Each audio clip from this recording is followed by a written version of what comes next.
Hi, I'm RHD Sophia. I'm going to be talking to you a little bit today about one of our really great student leadership opportunities. The position is resident assistant.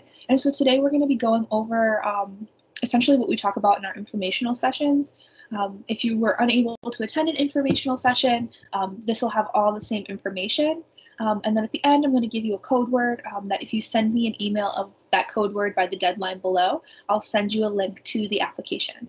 So we're just going to get started. If you do have any questions at all from this, definitely feel free to send me an email, or you can even comment below. It's whatever you're more comfortable with.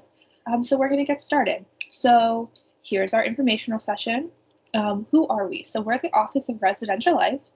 You can find us in the campus center, right by the mailroom and library. We're open 9 to 5. We do have an MS Teams. It's Residential Life.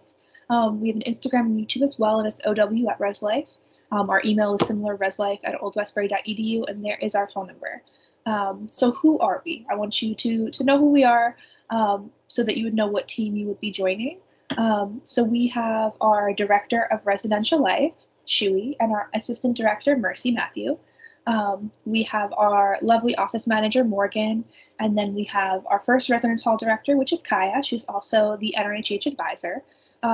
There's myself. I'm the chair for staff selection and training. And then we have our last residence hall director, which is Ashley, who's also our RHA advisor. Also a part of our team, resident assistants are part of our team, as well as desk attendants. So we're going to tell you a little bit about working with residential life in the halls and kind of what that looks like. So Woodlands Halls, where you would be working. There are 5 residence halls on campus. They're all pretty much replicas of each other, so the insides look exactly the same. Each hall has 3 floors with 2 wings on each floor. Each floor is separated by gender and has its own communal bathroom. There are 3 lounges, 1 per floor, and the first floor one is a larger, more social one, where the top 2 are study lounges. There are 2 washers and dryers on each floor. Rooms are double or triple rooms, and there is a Wi-Fi and Ethernet connection in each room. So you know the standard, what you need. Staff in the building, we have about 6 RAs per hall. RAs are placed in each wing.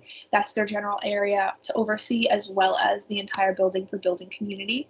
Each hall has 1 residence hall director, and then we also have desk attendants specific for each hall.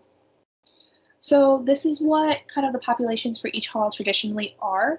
Hall 1 is usually freshman students and international students. Hall 2 is usually first-year students, so freshman students and transfer students. Halls 3 and 4 are upperclassmen and transfers. And then Hall 5 is usually our 24-hour quiet building, which hosts upperclassmen and transfers. Some organizations in ResLife, just so that you know, because these are orgs that RAs work to help to build community. We have RHA, which is our Residence Hall Association, which is essentially our student government for the residence halls. They help advocate for students as well as do programs that help build community. They oversee the residence hall councils, which are 1 per hall. They're mini kind of hall councils that oversee the building community, and kind of they report to RHA. NRHH is also another really great organization. It's National Residence Hall Honorary. It's something definitely to check out. So what is an RA? So just an overview, an RA is a staff member who lives on the floor in a hall and serves as a role model, peer counselor, resourcer, referral person, advocate, policy enforcer, programmer, and campus leader. They wear a lot of hats, and they do a lot of really great stuff. They also assist on a duty coverage rotation. They plan and implement programs, but their primary goal is to help with the transition to college living, and they develop an environment that is helpful for academic and personal growth. These are just some of the responsibilities to keep in mind. Must be flexible regarding demands on time. Be able to relate to a wide variety of individual and needs, provide informal counsel and support for residents, plan and programs and activities for residents that address their needs, perform essential admin tasks, be sensitive to diversity and be dedicated to inclusivity, employ appropriate customer service standards, adhere to the highest standards of ethical behavior, and then serve as a limit setter for enforcing college and ResLife policies, procedures, and regulations. So what do you get for being an RA? You get a lot of experience, but you also get the compensation package that includes a single room waiver for each semester. So you're in a single room by yourself, and that is covered.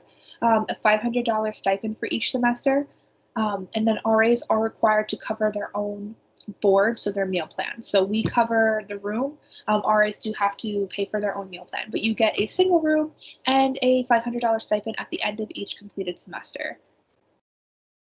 So terms of employment, what's important to know, outside employment, internships, extracurricular activities, they can't collectively exceed 15 hours per week. RAs unfortunately cannot student teacher co-op. They cannot hold an executive board position in SGA and or RHA during their employment, just because it is very time consuming. Complete 8 hours a week of scheduled office hours, participate in a nightly duty rotation with other RAs, attend professional development meetings once a month, we call them in-services, and then be present for both semesters check-in and check-outs. So this is a lot of stuff to learn for this position, but don't worry. We have RAs participate in a detailed training that helps them go through all job responsibilities and teaches them how to build residential communities. RAs are expected to participate fully in the training schedules for both fall and spring to make sure you get all of the information and are really prepared. Summer training is about 2 weeks long, and it's scheduled right before the halls open for fall, and then winter is similar, but it's only about a week long. If there are any organizations or activities that conflict with training, you're expected to be at training. It is mandatory. So any scheduling of summer classes needs to be approved by the Office of Residential Life prior to registration. So here's all the information on how to be an RA. How can you apply to be one? So some requirements for applicants. You must be a positive role model and reflect the values of SUNY Old Westbury in the Office of Residential Life. Be in good disciplinary and financial standing with the college in the Office of Residential Life. Be available for the full academic year and breaks. We do serve on a duty rotation even during the breaks. Be prepared to arrive before the semester starts and leave after it ends. Have a 2.5 semesterly and cumulative GPA. And have just a good and positive attitude. So how you can apply. You're going to get, at the end of this video, like I said, I'm going to tell you a code word. You're going to email me that code word, and I'm going to send you the link to the application. So a completed application includes a signed and submitted application through MS Forms, your updated resume. I would really recommend contacting our career development office. They're great, and they can really help you with that, and it's just something good to have. And also a personal statement answering a couple of prompts. So just a couple of questions that we're going to ask you that you just answer so that we can get to know you a little bit better. Read all of the instructions in the application page to make sure you're submitting everything you need to submit. Applications are due March 12th at 4 p.m. So just some information for those who submit applications and meet requirements and are invited to participate in the RA selection process. You're going to participate in a 2-stage process. So stage 1 is individual interview. It'll be a one-on-one interview where you'll be asked a couple questions and you just answer. It's a pretty traditional interview, and then you'll also have an opportunity to ask questions if you have them. And then group interview. This is a process where you'll be in a group setting with other candidates and you'll participate in activities and discussions. So a little bit about our timeline. So February 3rd is when applications open. March 8th is our RA meet and greet through MS Teams. This is not mandatory, but it is definitely recommended. Applications are due March 13th. March 16th, you'll get an email for an interview invitation if you've completed everything. March 18th is a optional interview etiquette workshop. So this is not required at all. It's just something that we're providing because we do know that virtual interviewing is something very new. So we just want to provide some tools on that.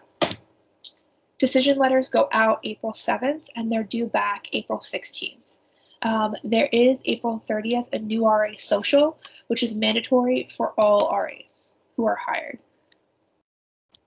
So some interview dates, March 19th is when new RA group interviews are. It's a Friday, and then March 22nd through the 26th are when new RA individual interviews will be scheduled.